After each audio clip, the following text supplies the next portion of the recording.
समय पहले की बात है, एक अकेला हाथी एक अजीब जंगल में बसने आया। ये जंगल उसके लिए नया था और वह दोस्त बनाने के लिए देख रहा था।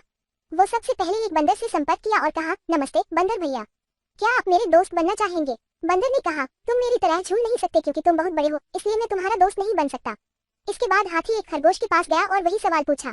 खरगोश ने कहा, तुम मेरे बिल में फिट होने के लिए बहुत बड़े हो, इसलिए मैं तुम्हारा दोस्त नहीं बन सकता। फिर हाथी तालाब में रहने वाले मेढक के पास गया और वही सवाल पूछा। मेढक ने उसे जवाब दिया, तुम मेरे जितना ऊंची कूदने के लिए बहुत भारी हो, इसलिए मैं तुम्हारा दोस्त नहीं बन सकता। अब हाथी वास्तव में उदास था क्योंकि वह बहुत कोशिशों के बावजूद दोस्त नहीं बना सका। फिर एक दिन सभी जानवरों को जंगल में इधर उधर दौड़ रहे थे। ये देखकर हाथी ने दौड़ रहे एक भालू से पूछा कि इस उपद्रव के पीछे का कारण क्या है। भालू ने कहा, जंगल का शेर शिकार पर निकला है, वे खुद को उससे बचाने के लिए भाग रहे हैं। ऐसे में हाथी शेर के पास गया और कहा कि कृपया इन निर्दोष लोगों को चोट न पहुंचाओ, कृपया उन्हें अकेला छोड़ दें। शेर ने उसका मजाक उड़ाया और हाथी को एक तरफ चले जाने को कहा। तभी हाथी को गुस्सा आ गया और उसने शेर को उसकी सारी ताकत लगाकर धक्का दे दिया, जिससे वह घायल हो गया और वहां से भाग खड़ा हुआ।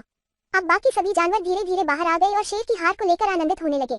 वे हाथी के पास गए और उससे कहा, तुम्हारा आकार एकदम सही है हमारा दोस्त बनने के लिए। इस कहानी से हमें ये सीख मिलती है कि एक व्यक्ति का आकार उनके मूल्य का निर्धारण नहीं करता है।